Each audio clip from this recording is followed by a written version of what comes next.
Mrs. September that her little bird had been away a long time. Something might have happened to him. What with hawks and with snares, you never knew what trouble he might get into. Besides, he might forget her or he might take a fancy to somebody else. That would be dreadful. She wished he were safely back again. Suddenly, September heard a tweet tweet just behind her ear and she saw the little bird sitting on her shoulder. He had come in so quietly and alighted so softly that she had not heard him. I wondered what on earth had become of you, said the princess. I thought you had wondered that, said the little bird.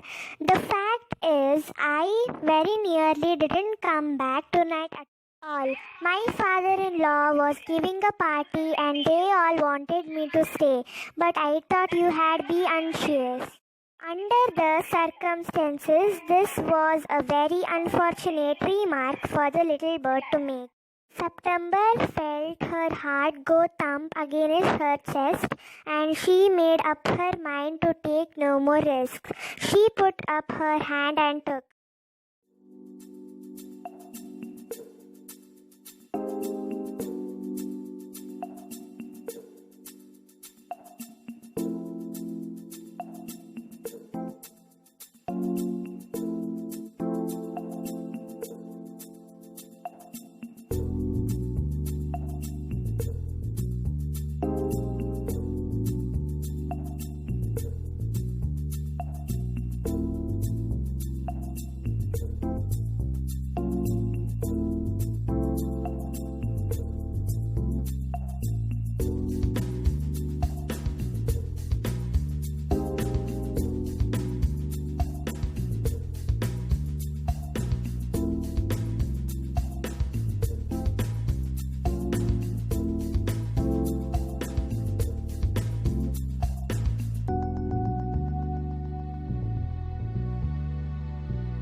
of the bird. The bird suspected nothing and he was so surprised when she carried him over to the cage, popped him in and shut the door on him that for a moment he could think of nothing to say. But in a moment or two he hopped up to the ivory perch and said, "What is the joke?" "There is no joke," said September, "but some of Mamma's cats are prowling about tonight and I think you are much safer in there." Well, just for this once I don't mind," said the little bird, "so long as you let me out in the morning." He ate a very good supper and then began to sing, but in the middle of his song he stopped. "I don't know what is the matter with me," he said, "but I don't feel like singing tonight." "Very well," said September, "go to sleep instead." So he put his head under his wing and in a minute was fast asleep. September went to sleep too, but when the dawn broke she was awakened by the little bird calling her at the top of his voice. Wake up," he said. "Open the door of this cage. Let me out. I want to have a good fly while the dew is still on the ground." "You are much better off where you are," said September. Let me out," said the little bird, and he tried to slip through the bars of the cage, but of course couldn't, and he beat against the door, but of course he couldn't open it. Then the 8 princesses came and looked at him. They told September she was very wise to take their advice. They said he would soon get used to the cage and in a few days would quite forget he had ever been free. The little bird said nothing at all while they were there. But as soon as they Were gone, he began to cry again. Let me out! Let me out!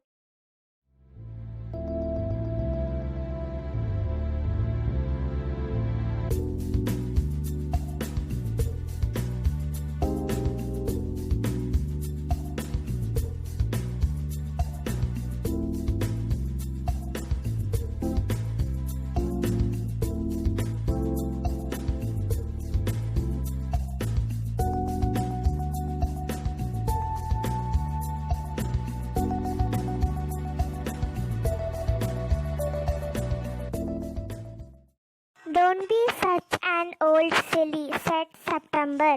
I have put you in the cage because I am so fond of you. I know what's good for you much better than you do yourself. Sing me a little song and I will give you a piece of sugar. But the little bird stood in the corner of his cage looking out at the blue sky and never sang a note. What's the good of sulking, said September. Why don't you sing and forgot your troubles? How can I sing, answered the bird. I want to see the trees and the lake and the green rice growing in the field. I will take you out every day, she said.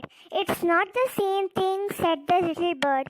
The rice fields and the lake and the willow trees look quite different when you see them through the bars of a cage.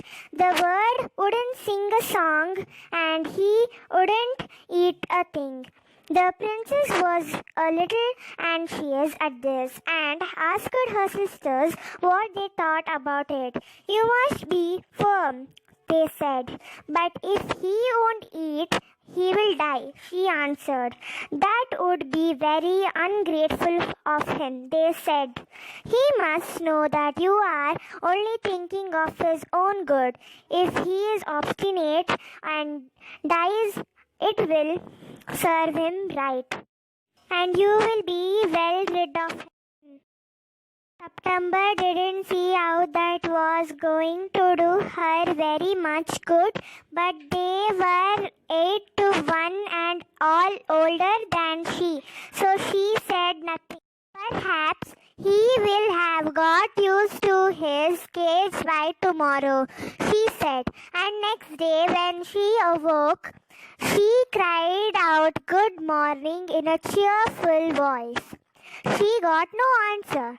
She jumped out of bed and ran to the cage.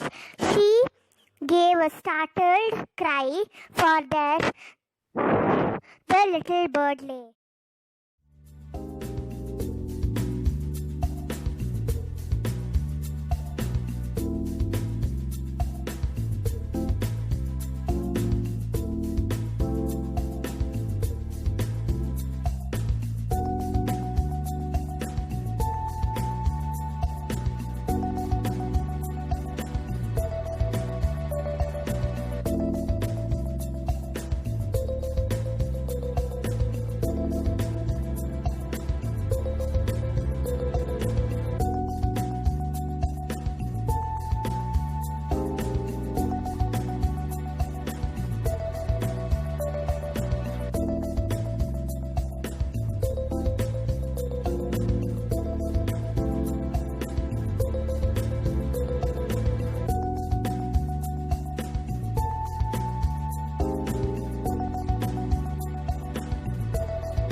The bottom on his side with his eyes closed, and he looked as if he were dead. She opened the door and putting her hand in lifted him out. She gave a sob of relief, for she felt that his little heart was beating still. Wake up, little bird, she said. She began to cry and her tears fell on the little bird. He opened his eyes and saw that the bars of the cage were no longer around him. I cannot sing unless I am free, and if I cannot sing, I die. Sing, he said. The princess gave a great sob. Then take your freedom, she said. I shut you in a golden cage because I loved you and wanted to have you all to myself. But I never knew it would kill you. I love you enough to let you be happy in your own way. She threw open the window and gently placed the little bird on the sill. He shook himself a little. Come and go, as you will, little bird, she said. I will never put you in a cage anymore. I will come because I love you, little princess, said the bird, and I will sing you the loveliest songs I know. I shall go far away, but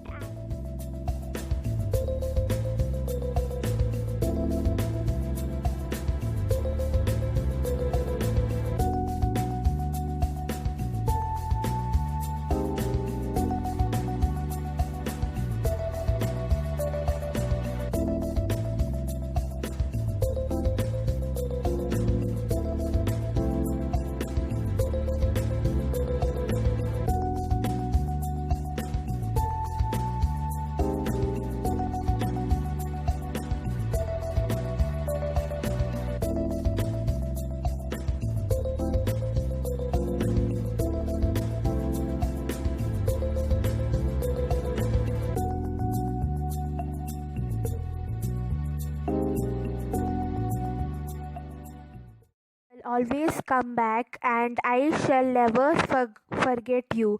He gave himself another shake. Good gracious me, how stiff I am, he explained. he opened his wings and flew right away into the blue. But the little princess burst into tears, for it is very difficult to put the happiness of someone you love before your own, and with her little bird far out of sight, she felt all of a sudden very lonely. When her sisters knew what had happened, they mocked her and said that the little bird would never return. But he did at last, and he sat on September's shoulder and ate out of her hand and sang her the beautiful songs he had learned while he was flying up and down the fair places of the world. September kept her window open day and night so that the little bird might come into her room whenever he felt inclined. And this was very good for her. So she grew extremely beautiful, and when she was old enough, she married the king of Cambodia and was carried on a white elephant all the way to the city in which the king lived. But her sisters never slept with their windows open, so they grew extremely ugly as well as disagreeable. And when the time came to marry them off, they were given away to the king's counselors with a proud pond of tea and a Siamese cat. Somerset Maugham, slightly abridged. Thank you. In our next video, we will discuss some questions from this lesson.